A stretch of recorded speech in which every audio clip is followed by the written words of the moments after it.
Hey, everyone! Tonight we're stepping into a room that gleams with chandeliers and polished silverware, where laughter and clinking glasses weave together like some luxurious symphony of wealth. You might not survive this one, so before you get too comfortable, take a moment to like the video and subscribe, but only if you truly enjoy what I'm doing here. And hey, tell me where you're watching from and what time it is. Every comment feels like a little heartbeat connecting us. Now, turn off the lights. Maybe let a fan run for some gentle white noise, and let's begin tonight's journey together. Thanksgiving at the Ward Mansion in Greenwich was meant to be an elegant celebration. The smell of roasted turkey, cinnamon pumpkin pie, and a faint whiff of expensive perfume hung in the air, threading through soft jazz that floated from Hidden Bow's speakers. I, Helen Ward, 66, widowed, and a retired nurse, sat quietly at the corner of the long dining table, clutching my napkin like it was a lifeline.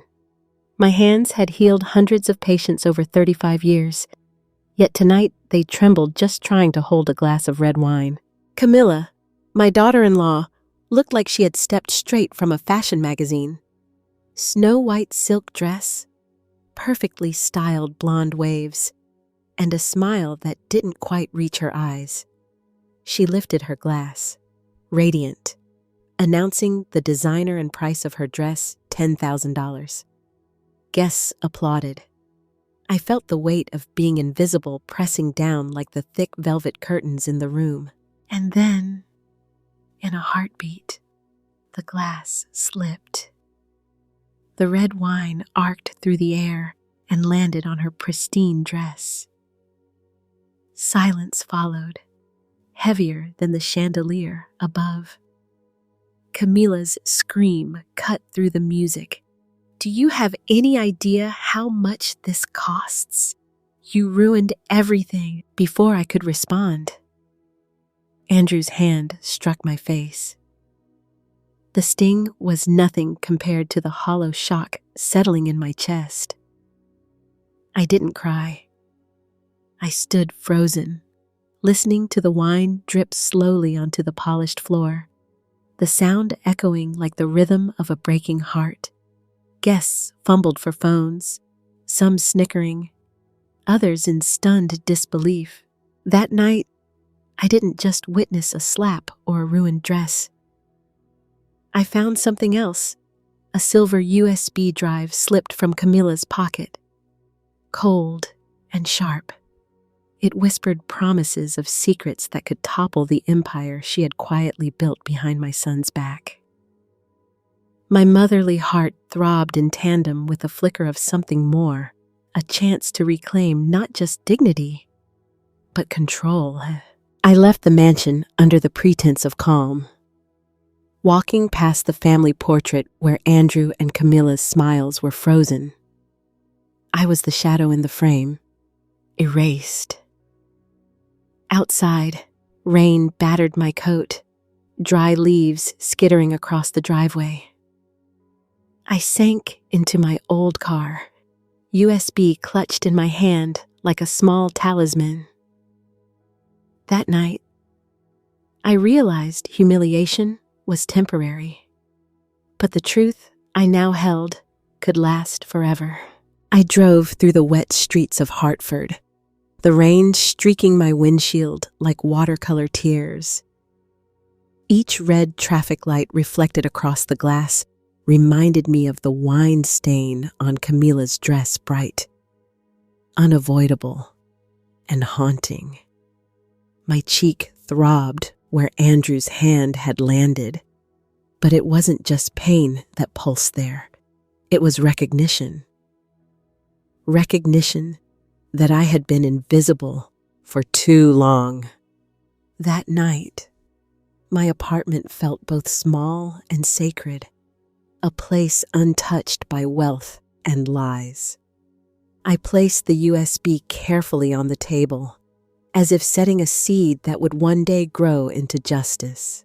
I poured a cup of chamomile tea, the steam curling up like a protective veil around me.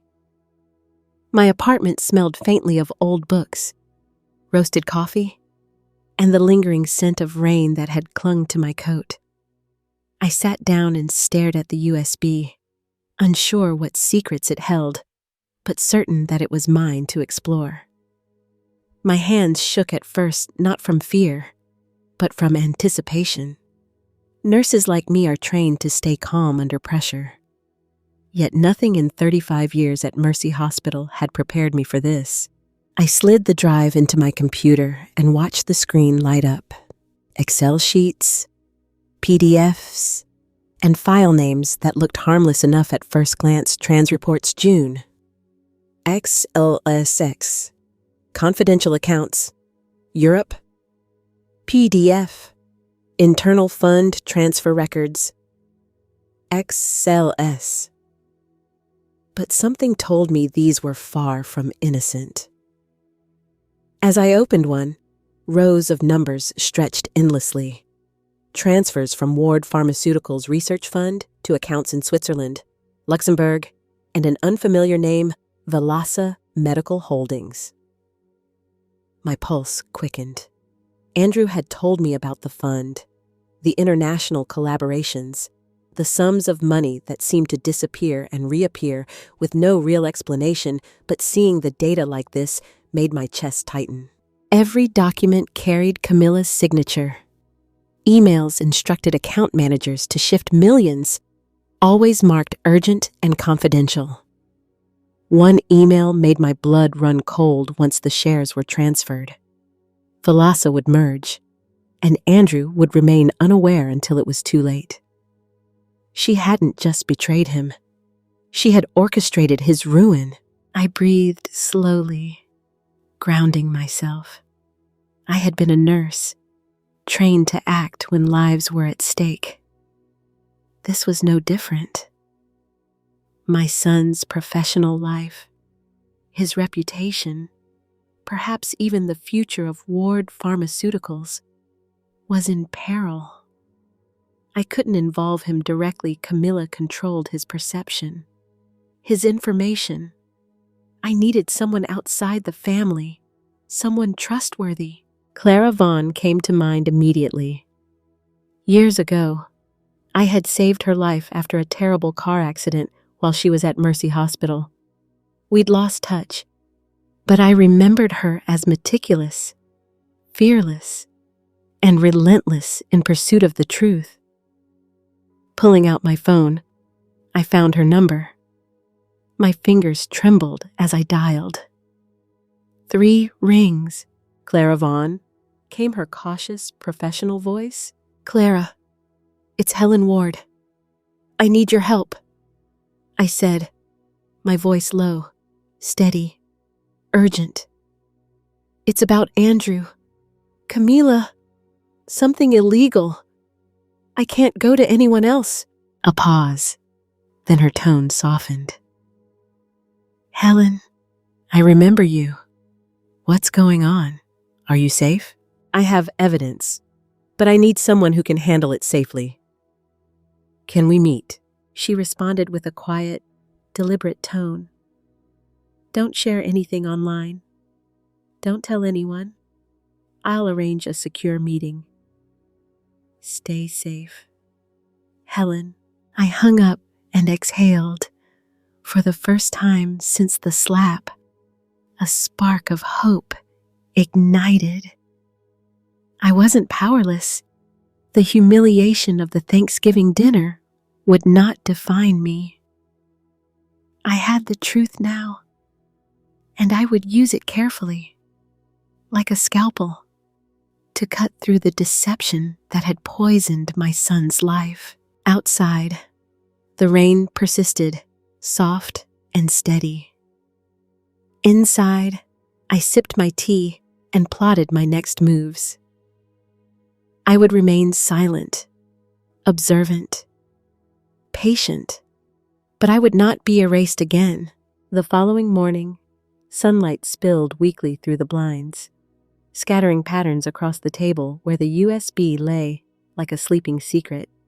I made my routine cup of coffee, inhaling the roasted aroma, grounding myself in the calm before stepping into what I knew would be chaos.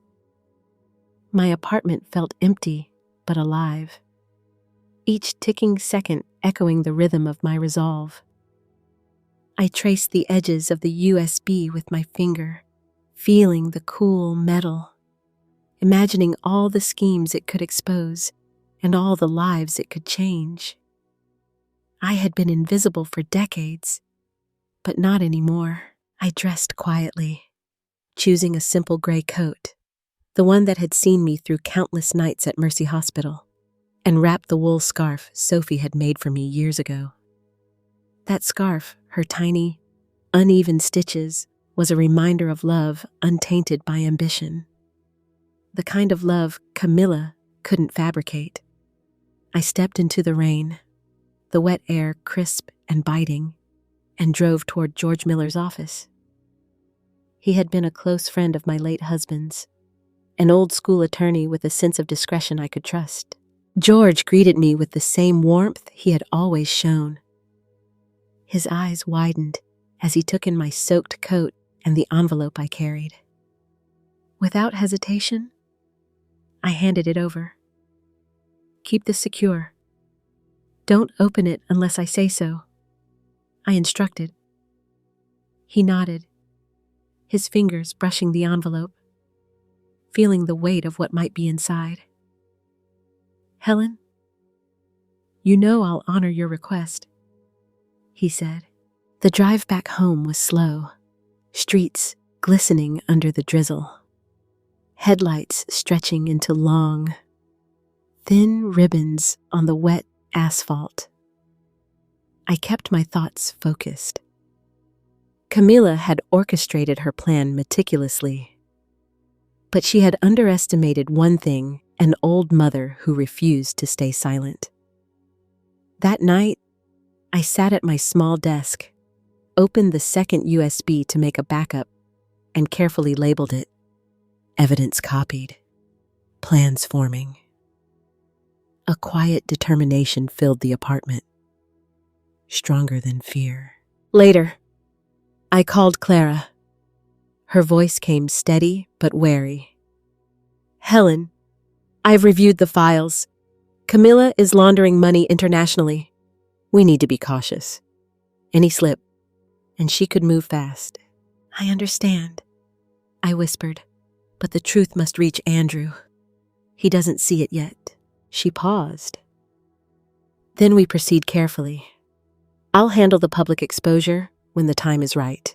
Sitting back, I let the tea steam rise, mingling with the faint scent of wet earth through the window.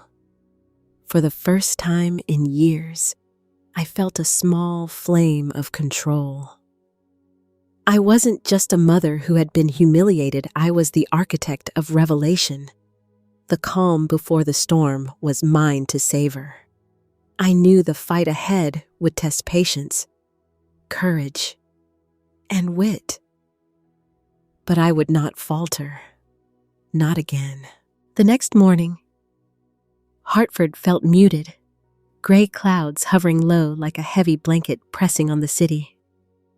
I brewed my tea slowly, listening to the kettle whistle and letting the rhythm center me.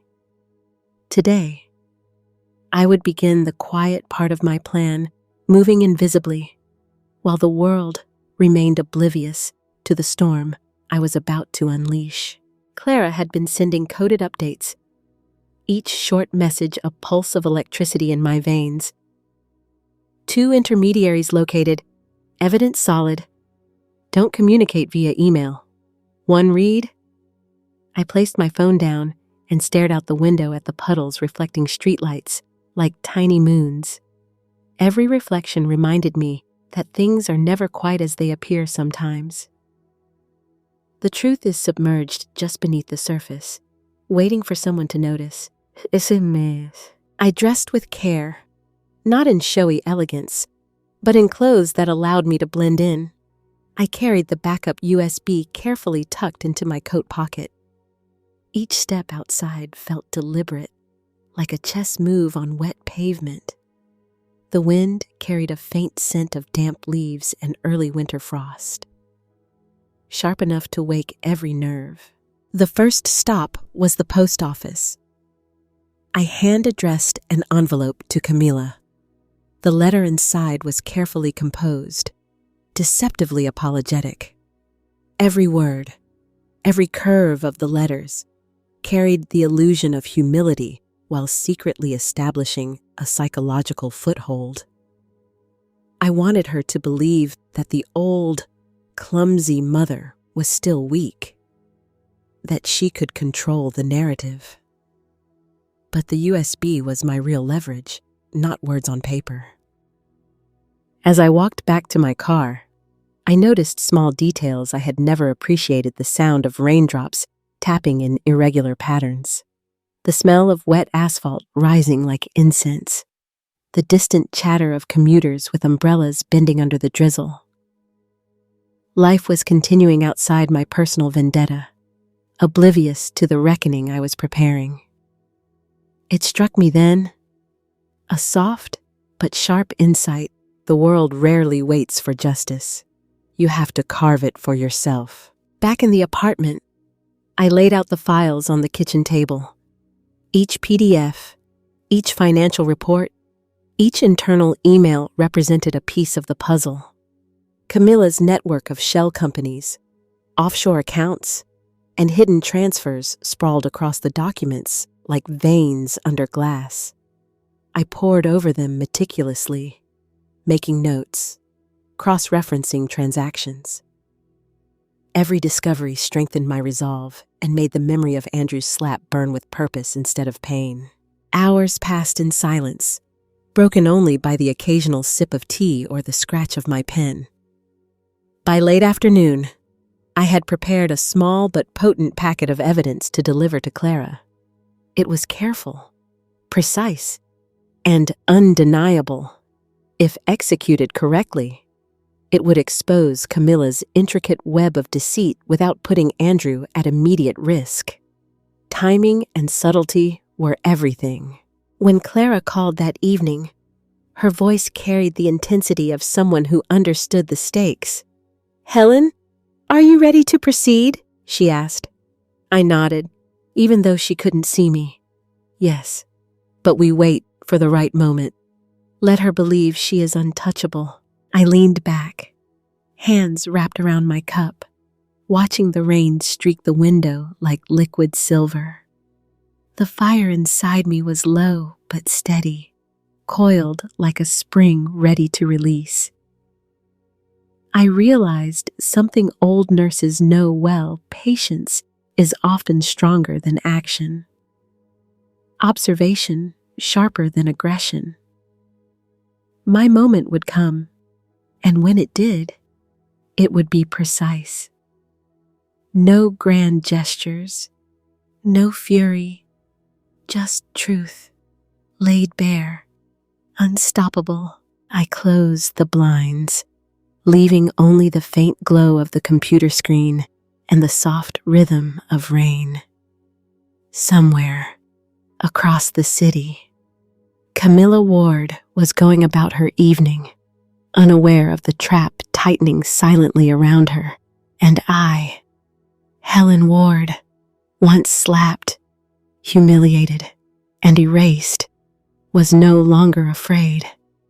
I was vigilant, prepared, and unbreakable. The following day dawned crisp, with a sharp edge to the morning air that woke every nerve in my body. I sat by the window, sipping black coffee, staring at the frost tracing delicate patterns on the glass. It reminded me of the fragile balance between patience and action one wrong move, and all my careful preparation could unravel. But I had learned to move slowly, even in anger. The hospital had taught me that, with lives at stake, a rushed decision could cost everything. Clara called mid-morning, her voice low but urgent. "Helen, I have confirmation from an inside source. Every transaction you discovered is genuine. Camilla is laundering money through Velasa, and the contracts are forged. You're holding the key to stop her, but timing is critical. I exhaled slowly. The words felt like both a sword and a shield. My son, my company, my own dignity, it all depended on how carefully I navigated the next few weeks. I spent the day organizing the evidence, making sure each document, email, and spreadsheet was labeled, backed up, and cross-referenced. Every detail mattered: account numbers, dates, signatures, and even metadata embedded in the files. One wrong placement, one missed detail, and Camilla could spin the narrative to her advantage.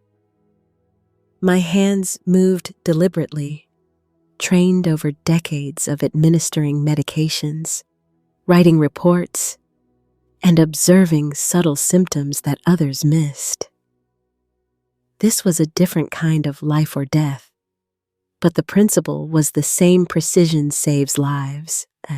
Around noon, I received a small package in the mail. Inside were photographs from the previous Thanksgiving party, clearly taken by one of Camilla's social circle. In the corner of each frame, unnoticed, was evidence of her carelessness: USB drives, documents, gestures that revealed too much. I studied them meticulously. Sometimes the smallest oversight creates the largest opening. My pulse quickened. Every day she revealed a little more of herself without realizing it. Late afternoon, I packed a small tote bag with the backup USB, printed evidence, and a notebook of notes for Clara. I dressed simply, muted colors, nothing that would attract attention. As I walked to my car, I felt the cool breeze bite at my cheeks, but the sensation sharpened my focus. Every step toward Hartford's downtown felt purposeful, every breath measured. The world was oblivious to the storm about to hit, and that was exactly how it needed to be. At Clara's office, we spread out the materials on her large wooden desk. "Helen, this is enough," she said quietly, almost reverently. "We'll proceed carefully. No leaks, no speculation. Once the story runs, it will be undeniable. Camilla won't know what hit her." I nodded, feeling a strange mixture of relief and anxiety. There is a peculiar power in truth, but it comes with responsibility. It cannot be wielded recklessly. That evening, back in my apartment, I sat in the dim light, reviewing the plan step by step. My tea had gone cold, but I didn't care. I realized that fear had left me months ago. Now only determination remained. The same hands that once held a toddler trembling in the dark now clutched a USB, the instrument of justice, poised to expose deceit and betrayal. The first public exposure would be carefully timed. Camilla's own hubris, her assumption that she was untouchable, became my greatest ally. I thought back to Thanksgiving night, the red wine dripping, the slap, the silent room of onlookers. That humiliation had been a catalyst, a spark igniting years of overlooked preparation and accumulated observation. That night, I had discovered not only the USB, but also the steel that had been quietly gathering in me for decades. As darkness fell over Hartford, I looked out at the city lights shimmering through the rain. Somewhere, Camilla was preparing for another evening of control, unaware that the tide was already turning. I leaned back, hands folded in my lap, heart steady. In the quiet, I reminded myself patience, precision, and truth are far more powerful than anger. or haste. The days that followed were a careful dance, a rhythm of observation, patience, and subtle maneuvering. I kept up appearances, moving through my small apartment in Hartford with the familiar routines that kept my mind sharp. Morning coffee with the window cracked just enough to smell the city, the rustle of the newspaper as I skimmed financial news, and the soft hum of my old computer whirring beside me.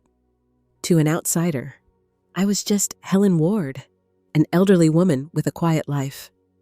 But beneath that calm surface, plans were forming with deliberate intent. Clara continued her investigation, sending coded updates that I read with rapt attention. Each message contained snippets of confirmation transactions verified, offshore accounts traced, Vilasa's shell companies mapped, forged contracts logged. Sometimes the updates came late at night, the Boston skyline dark outside her office window, and I imagined her hunched over the desk, glasses slipping down her nose. Every click of the keyboard a silent march toward justice. I marveled at her persistence. It reminded me of nights I spent in the ER, standing for hours on end, checking vitals, listening for the faintest sign of life. Meanwhile, I maintained my own subtle surveillance. Social media and press releases revealed Camila's carefully curated public image, flawless photos, smiling appearances, endless business dinners. But behind the polished veneer, small cracks appeared: changes in staff, missed signatures, slight hesitations in her speech during interviews. Human nature, I reminded myself, reveals itself in repetition. Even the most calculated person leaves a trace, and I was learning to read them like the pulse of a patient. One morning, I received a call from George Miller. His voice was low but firm. "Helen, make sure everything you have is secured. Camila's team might start probing for leaks now that she's aware of the potential threat. We can't underestimate her." I nodded, though he couldn't see me. "I've backed up all evidence, George. Nothing leaves this apartment without my say. The timing has to be perfect." I remembered what my mentor once told me during my first year in nursing: the smallest misstep, the wrong timing, can turn success into tragedy. That principle applied now, in a completely different battlefield. The plan was simple in theory, but intricate in execution. Clara would release the story only once the verification was absolute. The press would run the exposé simultaneously across multiple outlets: Boston Globe, New York Times, Reuters. No leaks, no speculation, just indisputable truth.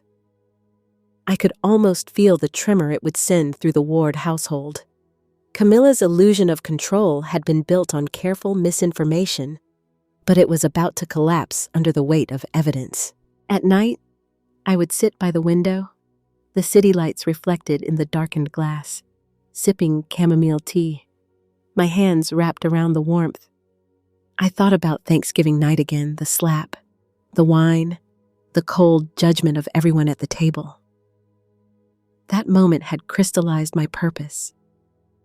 I had been erased in front of family and strangers alike, but now I had the means to reclaim not just dignity, but truth.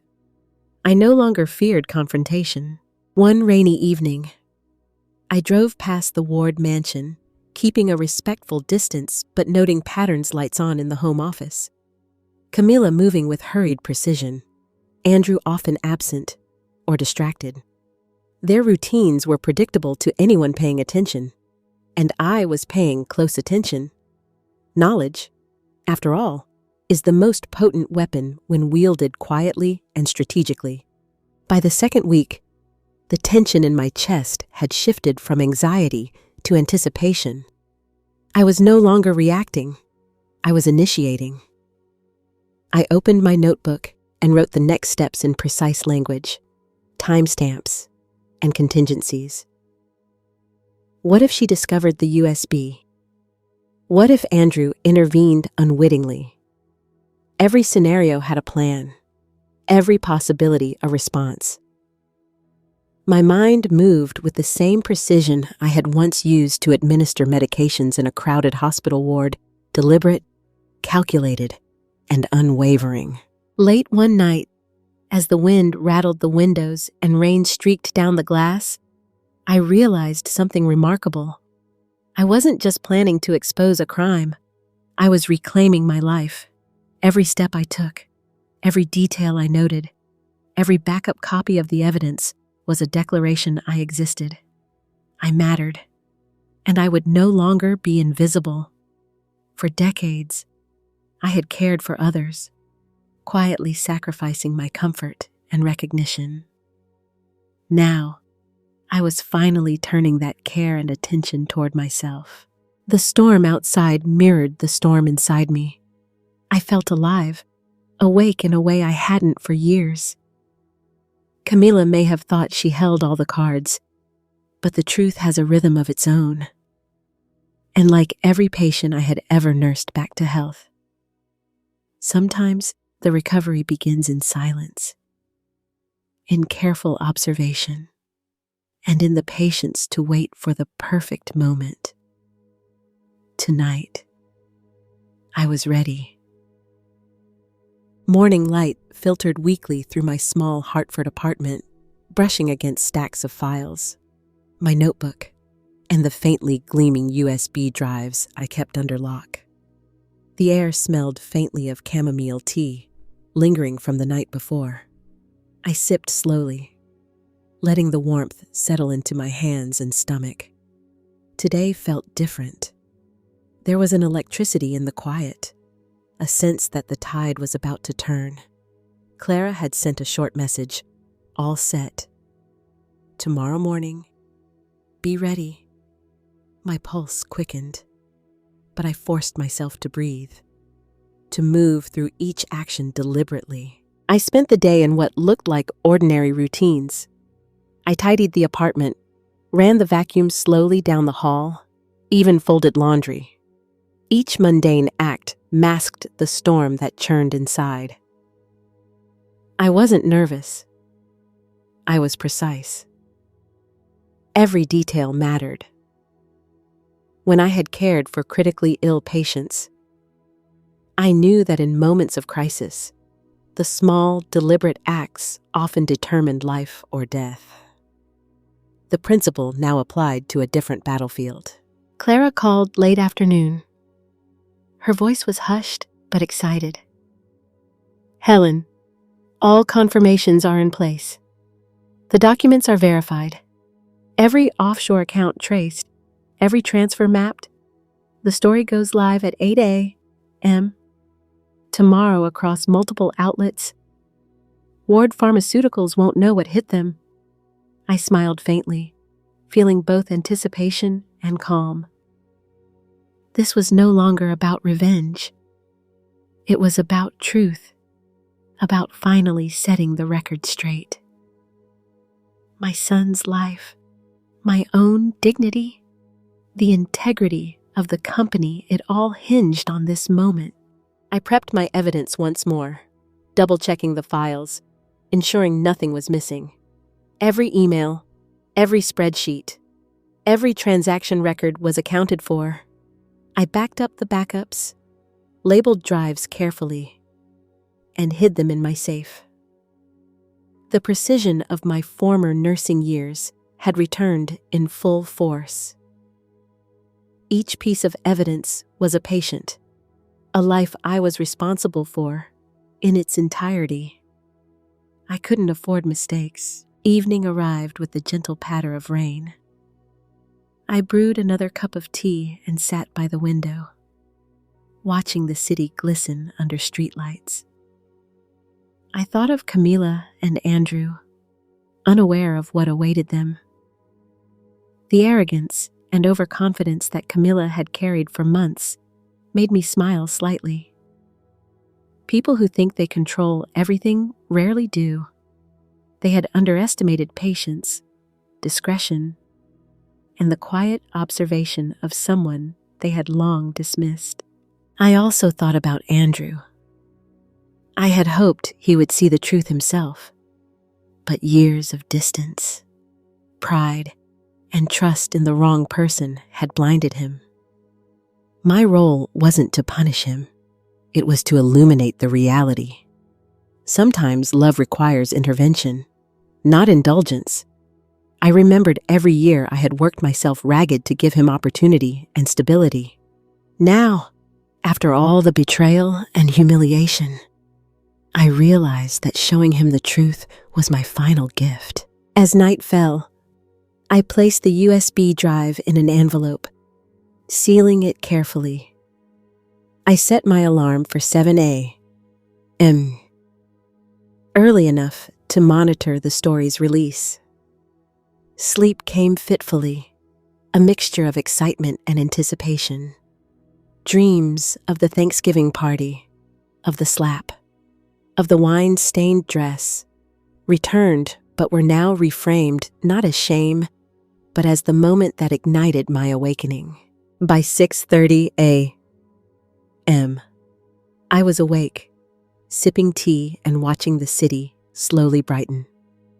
Clara texted 5 minutes. I retrieved the envelope, making sure the drive was secure. The plan was simple. Once the story went live, the press would flood Ward Pharmaceuticals. The evidence would be undeniable. Camilla's carefully constructed persona, built on manipulation and deceit, would crumble. And Andrew, finally, would see the truth. I placed a hand on my chest and whispered, "It begins." The rain had stopped, leaving a soft mist over the streets. The quiet was profound. Outside, the world was oblivious to the storm that would strike the Ward family. Inside, I was steady, resolute. Every detail, every step, every second had led to this moment. I wasn't just preparing for a news story. I was reclaiming myself, my dignity, and finally asserting that the truth, no matter how long buried, cannot be silenced forever. At 8:00 a.m., Clara sent the final confirmation. Live now. I exhaled slowly, letting the tension release. The first headlines appeared: the White Queen of Ward Pharmaceuticals, hidden transfers, and international fraud. I watched as social media erupted. Emails flooded executives, and stock prices began to fluctuate. Camilla's empire of manipulation and deceit had been laid bare. I felt no triumph, no satisfaction in vengeance, only relief. The truth had taken its rightful place. For hours, I sat quietly, observing the fallout. Andrew called eventually, voice tight, filled with shock, concern, and growing comprehension. "Mom, it's real. I can't believe it. Everything she did." I responded softly, "It is real. But now you know. That's what matters. Justice isn't always loud. Sometimes it's deliberate." He paused, swallowing, then quietly, "Thank you for everything." That afternoon, the city outside my window seemed calmer, the air less heavy.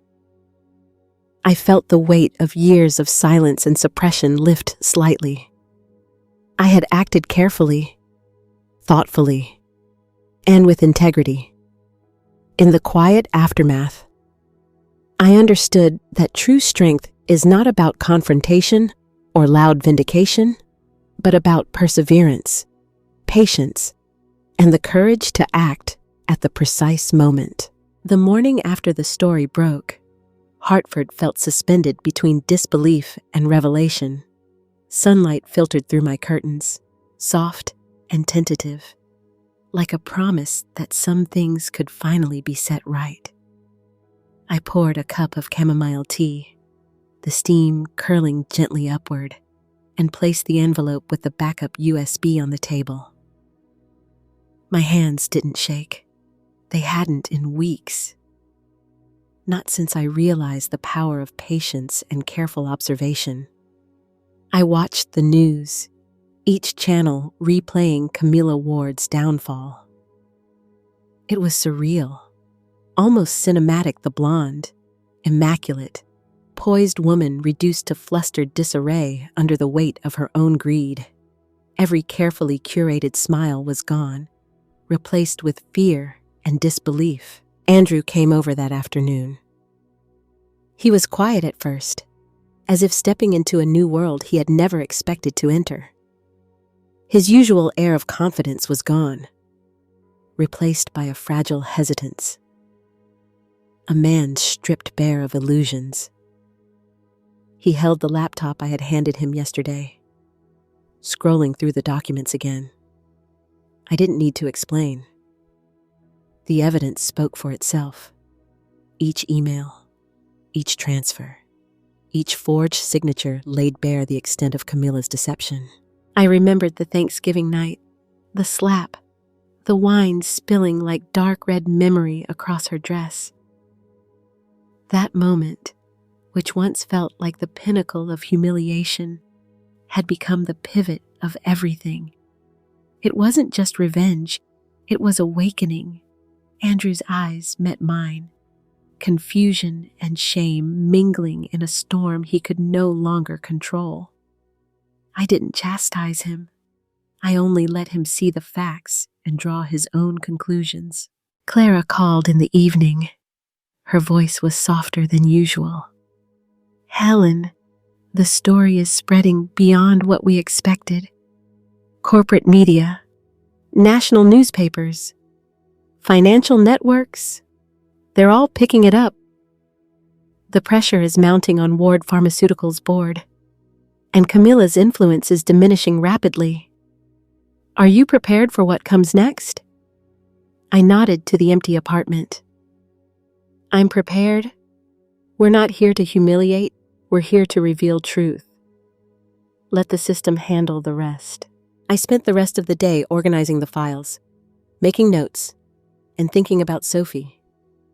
The little girl had no understanding of corporate betrayal, of money laundering or offshore accounts. But she understood honesty, fairness, and love. That afternoon, I baked her favorite pumpkin muffins, letting the smell fill the small apartment. The kitchen became a sanctuary, a reminder that life exists in ordinary moments, even amid chaos. Night fell, and the glow of the city reflected off rain-slicked streets. I sat by the window, the envelope with the original USB on my lap.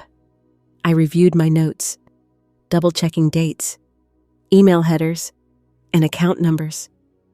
Precision mattered. Even a small mistake could unravel the entire truth. I sipped tea slowly, letting the warmth ground me. Every careful step I had taken, watching, recording, backing up, had led to this moment. My life had been one of meticulous care, whether in nursing patients or observing a family that had tried to erase me. Now those skills mattered more than ever. Andrew called again, his voice breaking slightly. "Mom, I don't even know what to say. All these years, I trusted her. And now, I see what you've saved me from." I placed my hand over the phone, feeling the echoes of his old vulnerability. The same vulnerability I had soothed when he was 12, frightened of a thunderstorm or a scraped knee. "You don't have to say anything. Andrew, you only need to remember that truth always finds a way, no matter how long it's buried." The evening passed slowly. I lit a candle on the windowsill, letting its soft glow reflect off the glass. Outside, the city lights shimmered against the wet streets. Inside, I felt the quiet satisfaction that comes not from victory, but from the knowledge that patience, diligence, and courage could reclaim a stolen life. This wasn't just about Andrew or Camila. It was about reclaiming my dignity, proving that a life of quiet endurance could still make an impact when wielded with precision. Before bed, I prepared the envelope for safekeeping. I labeled it carefully, Ward Truth, do not open without authorization. Every detail mattered. The journey wasn't over. There were still court proceedings, clarifications, and the emotional rebuilding of a family fractured by deceit. But I felt a lightness, a rare sense of control, having taken the first steps toward justice without compromising integrity. Outside, the rain returned softly, tapping a rhythmic lullaby against the window pane. I closed my eyes and let the sound fill the room, letting the tension of months, the humiliation, betrayal, and secrecy finally ease. For the first time in years, I felt the quiet satisfaction of being exactly where I needed to be, vigilant, prepared, and unshakably calm. The next day would bring new challenges. But tonight, the truth rested firmly in place, and with it, my resolve. The next morning, Hartford was quiet under a pale sun that struggled through lingering clouds. I brewed my morning coffee, the aroma curling in soft spirals through my small kitchen, and sat at the table with the USB and my notebook. Each line of numbers, each transaction record felt heavier now, not because of their content, but because they represented years of trust shattered and carefully hidden manipulation. I wasn't just observing anymore. I was preparing for what had to come, the confrontation, the revelation, and ultimately, the reclaiming of a life that had been quietly undermined. Andrew arrived mid-morning, his expression tense. The bruises of sleepless nights and anxiety shadowed his sharp features. He held the laptop like a lifeline, scrolling through documents again, muttering under his breath. I didn't speak at first, letting him absorb the evidence. He had always trusted numbers more than words, more than instincts. Now, the numbers were his salvation. After a while, he finally looked up. Mom, I don't even know where to begin. I trusted her completely. How could I have been so blind? His voice shook, echoing a mix of regret and relief. I placed my hand over his, the same way I used to when he was a boy after a fall from his bike. Andrew, sometimes the truth waits for the right eyes to see it. You just needed time and maybe a reminder that not everyone wearing a smile has your best interest at heart. He nodded slowly, understanding dawning like sunlight over a darkened room. It's all here. Emails, transfers, forged signatures. Everything points to her orchestrating the collapse. And I nearly lost everything. His hands trembled slightly as he set the laptop aside. I poured him a cup of tea and took my own, letting the steam curl upward between us like a silent bridge. You didn't lose everything. You just didn't see it yet. Now you have the chance to act. to make things right, not just for yourself, but for the people who rely on Ward Pharmaceuticals. Andrew leaned back, exhaustion etched into his posture. I feel ashamed. I should have listened to you sooner. I should have questioned things, asked the right questions. I trusted Camilla blindly. His voice was almost a whisper. I shook my head gently. It's not your failure alone. Deception is an art form for some. Andrew. She crafted her story meticulously, hiding in plain sight. But now, the art has unraveled, and you have the power to respond wisely, without rashness or revenge. The truth alone will set the record straight. We spent the next hours reviewing the evidence line by line, making meticulous notes, confirming details, and cross-referencing signatures with the dates. I watched Andrew's confidence grow slowly, like the sun climbing a cold horizon. His jaw relaxed, his shoulders straightened. It was as if he was reclaiming not just his company, but himself, piece by piece. That evening, I prepared Sophie's favorite meal, baked salmon with roasted vegetables. Her laughter filled the apartment as she raced around, completely unaware of the storm that had touched her father's world. Watching her, I felt a fierce protectiveness rise in me. This was what I had fought for all along, not money, not revenge, but the preservation of family, integrity, and love. Later, I called Clara. Her voice was brisk but warm. Helen, everything is moving. Ward Pharmaceuticals board is scrambling. Camilla's access is restricted, and the media is tracking every leak. Andrew is handling interviews with legal guidance, and the evidence is irrefutable. Are you ready to go public? I exhaled slowly, feeling the weight of months of careful planning lift ever so slightly. Clara, we're ready, but we do this carefully. The goal isn't humiliation, it's truth, transparency, and restoring trust. She agreed. I'll prepare the story, corroborate everything, and hold until the legal team confirms. This will be precise, impactful, and undeniable. As night fell, I lit a single candle and sat at the table. Sophie asleep in the next room, Andrew reviewing documents in the living room.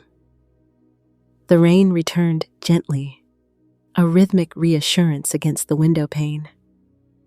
I thought about the Thanksgiving night that had started all this, the slap, the spilled wine, the humiliation, and realized it was also the moment that had awakened the resolve I had kept buried for years.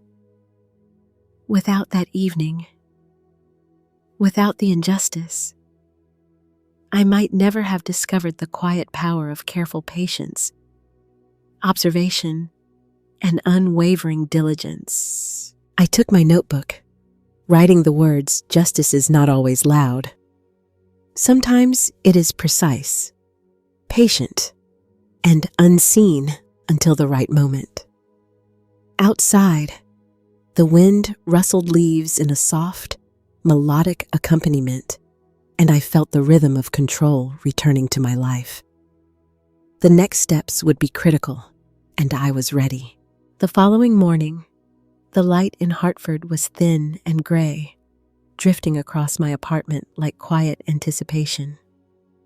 I brewed my coffee, inhaling the aroma as a calm settled over me. Andrew had stayed up most of the night, reviewing every document, every transaction, every detail. He had learned more about Camilla's betrayals in those few hours than he ever had in years of marriage. Watching him, I felt a mixture of pride and sorrow, pride that he could finally see, sorrow for all the trust he had given to someone unworthy. By mid-morning, Clara called, her voice calm yet urgent. told me the Boston Globe had prepared the article. Helen, the story will run tomorrow morning. Legal clearance is complete. Camila won't have time to scrub anything. Every document, every email, every transfer verified. The White Queen of Ward Pharmaceuticals will have her veil lifted. I nodded silently, a slow exhale of tension escaping my chest.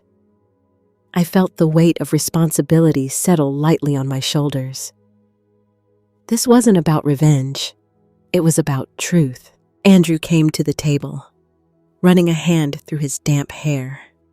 His eyes, though tired, were sharper than they had been in months. "Mom, I feel like I'm finally awake," he said softly. I never realized how blind I had been. I reached across the table, placing a hand on his. "It's not your fault, Andrew. Sometimes deception is artfully hidden. What matters now is what you do with the truth you hold." We spent the afternoon coordinating with Clara, discussing timing, and reviewing the release strategy. Every detail mattered. One misstep could allow Camila to manipulate the narrative or destroy evidence. Andrew absorbed each instruction with a steadying calm, a man rediscovering his agency, slowly reclaiming authority over the life he thought he had built. By evening, I prepared a simple dinner. Sophie played quietly, stacking wooden blocks in the corner, her laughter punctuating the tension of our days. I realized that the stakes were no longer about my humiliation or Andrew's pride. They were about safeguarding the innocence and future of the family's next generation. Watching her, I felt an almost fierce protectiveness, the kind that makes a person act with clarity, precision, and care. Later that night, Andrew called Camila, using the evidence carefully, asking pointed questions about transactions and contracts. Her responses faltered. Her calm facade cracked ever so slightly, revealing the tension beneath. The contrast between her cold, manipulative confidence and Andrew's measured, truth-guided composure was palpable. I observed quietly from the corner, feeling a mix of vindication and serenity. I took a moment to walk to the balcony. Rain had returned, lightly drumming against the glass. I thought of that Thanksgiving night, the slap, the spilled wine, the humiliation, and realized it had sparked something far greater than anger. It had awakened patience, focus, and a disciplined resilience I had forgotten I possessed. Sometimes the smallest, most painful events forge the greatest clarity. Before turning in, I returned to my desk. I printed copies of key evidence, prepared letters to the legal team, and wrote a brief note to Clara. The truth will speak tomorrow. Outside, the city's lights glimmered wetly on asphalt. Inside, a quiet determination hummed through the apartment. I was ready for the moment when silence would no longer protect the guilty. Andrew was ready. Sophie was safe. And the storm Camila had tried to wield as control would finally be met with the unwavering light of truth. Morning came slowly over Hartford, pale and diffused, as if the world itself were holding its breath.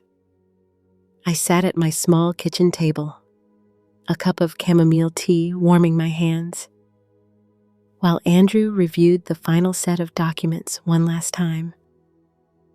Sophie was asleep upstairs, and for the first time in weeks, the apartment felt still, almost sacred. We both knew what awaited us: the unveiling of Camila's deceit, the reckoning that would shake the Ward household and the corporate empire Andrew had spent years building. Clara called mid-morning, her voice a quiet blend of excitement and caution. "Helen, it's time. The story goes live at 10 a.m. Eastern, Social media is queued. Major news outlets are ready. Camilla won't have a chance to scrub anything. The White Queen of Ward Pharmaceuticals. Her reign is ending. I nodded, swallowing a lump of anticipation. Andrew's hand brushed mine briefly, a silent signal we were in this together. As the clock ticked closer to 10, I felt a strange serenity. It wasn't pride, nor satisfaction, but a deep, slow confidence that truth would prevail. I thought of the countless nights I had spent caring for patients, the long years raising Andrew, the quiet sacrifices no one ever noticed. It all led here not to revenge, but to the restoration of justice and dignity. When the first alerts hit our phones, the headlines screamed across screens, "White Queen of Ward Pharmaceuticals exposed in international money laundering scandal." Camilla Ward's polished image was shattered across every news outlet, the proof undeniable. Images of documents, emails, and financial transfers flooded the feeds, corroborated by Clara's meticulous reporting. For a fleeting moment, Andrew sat frozen, staring at his screen, processing the truth. Camilla called. I let it ring through to voicemail. Her arrogance had crumbled.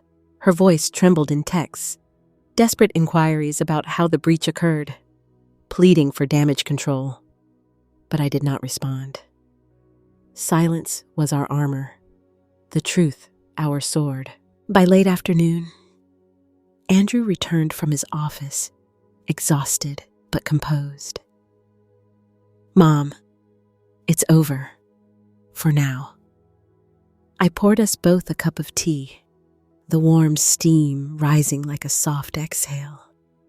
Sophie ran into the room, oblivious to the chaos, but radiant as always. She climbed into my lap, hugging me tight. I whispered in her ear, "The storm has passed. Sweetheart, we're safe." That night, I sat alone for a while, reflecting. The humiliation, the slap, the countless ignored messages and dinners all led me here. I realized that power, wealth, and status could never define a person's worth. Dignity, courage, and patience did. I thought about all the women who had suffered silently, who had allowed others to dictate their place in the world. Perhaps my story could serve as a quiet lighthouse, guiding them to their own reclamation. I opened my old notebook, writing a single line in deliberate script. Truth always finds its way, even through darkness. The rain pattered softly outside, gentle as a lullaby. For the first time in years, I felt free not because I had destroyed anyone, but because I had preserved the essence of who I was, no matter the obstacles. The morning after the headlines broke, Hartford felt lighter, almost tentative, as if the city itself was exhaling after holding its breath. I poured myself coffee and looked out the window, watching the snow melting into tiny rivulets along the sidewalks. Andrew was downstairs making breakfast, quietly humming as he did, a fragile but real smile tugging at his lips. Sophie sat at the kitchen table, her legs swinging beneath her, clutching a small stuffed rabbit. Life, fragile and ordinary, was reclaiming its rhythm. We didn't talk much at first. Words seemed inadequate. Andrew kept glancing at the emails and documents scattered across the counter, absorbing the enormity of what had happened, the betrayal and the redemption intertwined. I could see him weighing the consequences of Camilla's actions, the company, the investors, the media storm, but also his own failings.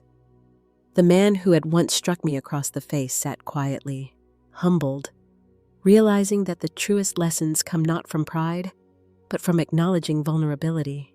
Later that day, we visited the courthouse for the sentencing. Camilla Ward, once poised and untouchable, now faced the consequences of her actions. Her posture was rigid, her expression a forced mask over fear and disbelief. As the judge read her sentence, 12 years for money laundering, falsifying financial records, and corporate corruption, she sank slightly into the chair, the veneer of power crumbling around her. No tantrums, no threats, just the inevitability of accountability. I felt neither triumph nor revenge. Justice had been served, but what lingered most was a profound sense of closure. Outside, snow fell again, soft and silent, blanketing the city in white. Andrew held Sophie's hand as we walked back to the car, and I realized how small and precious these moments were. For years, I had sacrificed, endured humiliation, and watched my son slip away under the influence of greed and social climbing. Now, I could finally exhale, knowing that the truth patient, relentless, undeniable, had set us free. That evening, back in my small apartment, I reflected on the journey, the humiliation of that Thanksgiving night, the slap, the exclusion from my own family. All of it had been a crucible. I realized that dignity is not given. It is preserved in moments of quiet resilience.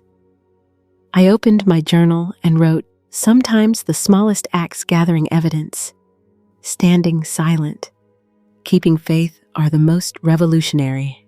Months later, life found a new rhythm. Andrew and Sophie moved closer to my apartment, and together, we began restoring my old house in West Hartford. We planted flowers, painted walls, and filled the rooms with laughter that was ours alone. Camilla's name was still on headlines, but it no longer reached us. Like a storm that had passed, I started a small community group, helping women reclaim their confidence after betrayal or loss. Each story I heard, each tear shared, reminded me that courage can ripple outward, touching lives far beyond our own. Sitting by the window, tea in hand, I watched Sophie chase sunlight across the lawn. Andrew worked on his laptop nearby, finally present in a way I had hoped for all those years. And I understood, fully and finally, that power is fleeting, wealth is fragile, but the strength to endure, to reclaim one's dignity, and to teach the next generation the value of truth, those are eternal. I raised my mug to the morning sun, a silent toast to resilience, to lessons learned, and to the quiet victories that no one else may see, but that fill a lifetime with meaning. Years of sacrifice, silent endurance, and heartache had brought me to a moment I never thought I'd see clarity and peace. From the humiliation of that Thanksgiving night, the spilled wine, the slap, the sneers, I had emerged not broken, but awakened. The revelation of Camilla's betrayal, hidden in the files I discovered and protected, became more than evidence. It became a tool to restore truth, justice, and my own dignity. Watching Andrew confront reality, humbled and shaken, I realized that sometimes the hardest battles are fought quietly, with patience, resilience, and unwavering moral courage. Our family slowly stitched itself back together. Sophie's laughter returned to our home, filling spaces that had been empty for too long. Andrew learned humility and the weight of blind trust, while I found freedom in knowing I had acted without malice, only with the goal of truth. The legal consequences for Camila were not vengeance, they were accountability. Her downfall was a reminder that deceit may mask itself in glamour and smiles, but it cannot outlast integrity. Beyond our family, I discovered that standing up, even as an ordinary woman, could inspire others.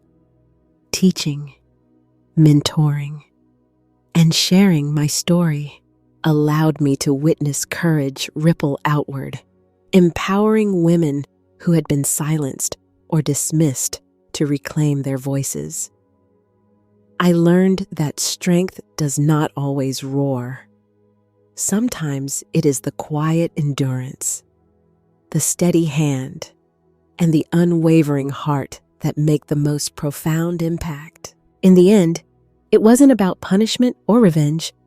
It was about reclaiming what was lost: love, respect, dignity, and choosing to live boldly, with clarity and with compassion.